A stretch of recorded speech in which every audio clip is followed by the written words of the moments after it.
Eu vou agora para o último olá, tudo bem? Da nossa jornada. Eu confesso que isso não sei lidar muito bem com despedida, às vezes eu não tenho muito apego a clichê, né? Então fico meio sem saber o que falar quando a hora é de despedir, de agradecer, evidente, a confiança de vocês ao se inscreverem nessa jornada, né? Porque eu acredito que tudo que envolva a China e as tentativas de se compreender a China fora de óticas convencionais ou de caixinhas prontas e acabadas é uma jornada, né? E o que nós tentamos empreender aqui, eu e o Paulo, é uma verdadeira jornada em torno de uma realidade que ainda é muito inóspita para a maior parte dos analistas, mesmo entre os escolados, entre os com doutorado, com mestrado, e muitos que estudam aquela realidade, ainda a gente percebe que não conseguem sair muito da superfície. Então, nossa ideia aqui nesse curso foi passar para vocês um pouco da nossa experiência intelectual com o tema. Eu aproveito aqui para falar que existe uma experiência que eu levei às últimas consequências aqui, que foi a da convivência intelectual com Paulo Gala. Ele tem uma característica que me toca muito, que ele é, eu tenho certeza que ele é um dos grandes economistas e desenvolvimentistas do mundo na atualidade. Né? Eu cito vários aí e cito Paulo Gala. É um pensador da minha geração, então é uma figura da minha geração que tem uma ocupação completamente voltada para a questão do desenvolvimento econômico e compreensão das razões que levaram o Brasil a parar, né? Enquanto que outros países não pararam, muito pelo contrário, eles atropelaram, é o caso da China.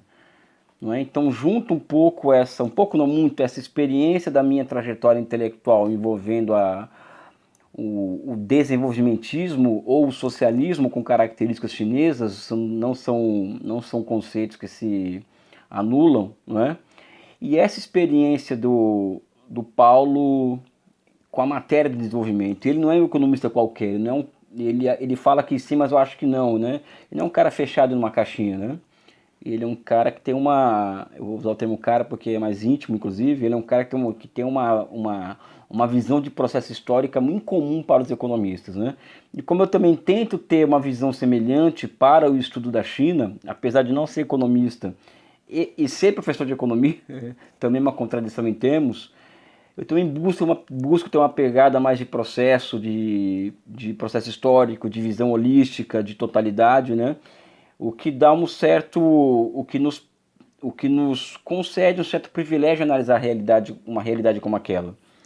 A tentativa nossa aqui, por exemplo, foi a de casar uma visão historicista da China, ou seja, uma visão que coloque a história como um argumento conceitual fundamental para entender a dinâmica chinesa atual. Então, a carga histórica, sob o meu ponto de vista, ela é fundamental para se entender a China. Não, é? Sem isso, não existe verdade fora da história, né? Então tem toda essa discussão da verdade relativa, absoluta, mas eu particularmente estou convencido que não existe verdade fora da visão de processo histórico, fora da história, ou seja, é ali que se encontra a verdade, né? Porque os dados eles podem ser manipulados, né? Eles podem ser utilizados para falar A ou para falar B. Agora a história não, a história ela é mais rica, ela nos dá mais capacidade de argumentação, uma capacidade mais de sofisticação de argumento, né? E o Paulo é muito apegado a isso também, né? Então foi essa tentativa. Na conversa sobre nova economia do projetamento, eu coloco essa ânsia particular, vocês percebem que eu sou um pouco ansioso em relação a isso, de estar buscando o tempo inteiro fazer combinações entre escolas de pensamento, entre autores com pontos de vista semelhantes, mas com pontos de partida diferentes, como é o caso dos estruturalistas, né? Então o tempo inteiro a gente vai buscando fazer combinações, essa é uma busca que eu faço, apesar de não me considerar um estruturalista, eu sou simpático a muito do que aqueles autores falam sobre processo de desenvolvimento, tem muito mais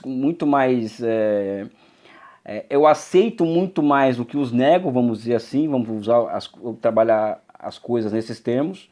Então é uma busca, né? E eu, como disse aqui, esse curso é uma tentativa de expor a vocês o seguinte: olha, eu estou buscando uma compreensão daquela realidade, uma compreensão própria, e estou seguindo esse caminho aqui, né? Então vocês são assim uma massa crítica de ideias que eu tenho tentado construir ao longo dos meus largos anos de pesquisa sobre a China. E o Paulo, aquela coisa genial dele, né? Ou seja, ele consegue ver lógica até no canto no passarinho, né? Então ele, ao tratar de casos de sucesso com uma visão estruturalista, desenvolvimentista, ele consegue combinar de forma fantástica as razões pelas quais a China é o que é hoje, né? Então, foi uma experiência fantástica, né? A troca de ideias com o Paulo todo dia: Paulo, é isso e aquilo, vamos fazer de tal forma, a construção de uma grade que contemplasse uma visão que fugisse da economia o máximo possível. Evidente que entender de economia é basicamente uma busca de compreensão de como se movimenta a base material de uma sociedade. Não se compreende uma sociedade sem perceber como que se movimenta essa base material, ou seja, como a riqueza ela é produzida ao longo do tempo, né? Esse é um ponto que é o papel da economia, né? A contribuição que a economia traz à ciência social é essa, né? E foi essa contribuição que nós tentamos trazer aqui, né? A economia como um instrumento de compreensão de como se movimenta ao longo do tempo, como que ocorre a produção de riqueza. Daí essa visão, por exemplo, de reformas rurais, depois transformações no seio das empresas estatais, a questão das mudanças institucionais. Batemos muito nessa tecla, né? Muito nessa tecla, né? E os casos de sucesso são justamente aqueles casos em que fica muito evidente, assim, muito, né? Como que uma certa dinâmica de acumulação consegue construir empresas com uma grande capacidade de fazer as coisas acontecerem. Então, isso também nos permite sair um pouco do comodismo. Olha,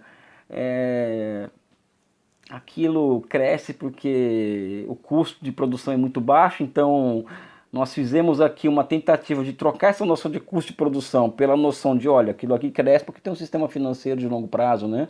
Capaz de sustentar um esforço desenvolvimentista. Ou seja, a contraposição, né? Ou seja, buscamos fazer isso, né? Então essa coisa de democracia, ditadura, sabe? Esse binarismo, nós contrapomos isso com uma visão de história, né? Ou seja, é uma sociedade que é um Estado Nacional de 2000 e poucos anos de idade, isso não é qualquer coisa, com instituições como o concurso público, que tem 1.500 anos, e as primeiras trocas comerciais com registros históricos que passam dos 3.000 anos. Ou seja, é muito complicado e muito pobre tentar enquadrar uma realidade dessa partindo de um dos binarismos de ditadura ou democracia. Não é? Então a visão histórica ela serve para que nós escapemos desse tipo de armadilha. Também foi uma marca desse curso que nós oferecemos. Enfim, eu estou muito feliz com o resultado que nós estamos entregando. Eu acredito que vários questionamentos vão vir a partir dessa experiência, e são normais porque, em grande medida, eu lanço a vocês, eu e Paulo, lançamos a vocês ideias novas sobre um fenômeno que é arraigado de preconceitos, arraigado de juízos de valor e arraigado de visões preconcebidas de mundo. Então nós entregamos uma visão daquele processo que escapa desse senso comum. E é evidente que tudo que se escapa do senso comum gera controvérsias, gera questões, gera debate, né? E buscamos aqui, estamos prontos para debater, trocar ideias, melhorar no que não foi bom. Nós aceitamos críticas, assimilaremos as críticas, responderemos as questões, ou seja, queremos interação, queremos e buscamos isso com vocês. É muito chato se despedir, eu tenho dificuldade com isso, né? Na minha vida pessoal eu sou um pouco assim, as minhas escolhas profissionais também, elas, quando eu faço a migração da geografia para a economia política, o planejamento econômico, não é uma transição, como todo processo, ele é traumático, ele é contraditório, né? Então, também estou passando por um processo aqui agora, que é de me desligar do curso, me desligar de vocês temporariamente, né? E eu tenho dificuldade com isso. No mais, agradecer essa convivência, agradecer essa oportunidade que o Paulo Gala ofereceu quando nós conversamos sobre essa possibilidade, né, que nasce de uma discussão de Facebook, pedido de uma live, quando vocês dois vão começar a conversar sobre China e acabou virando um curso isso, né? Então eu fico por aqui, eu quero agradecer a paciência de vocês, a atenção e estou muito aberto aqui às contribuições, às críticas, etc. Um forte abraço a todos.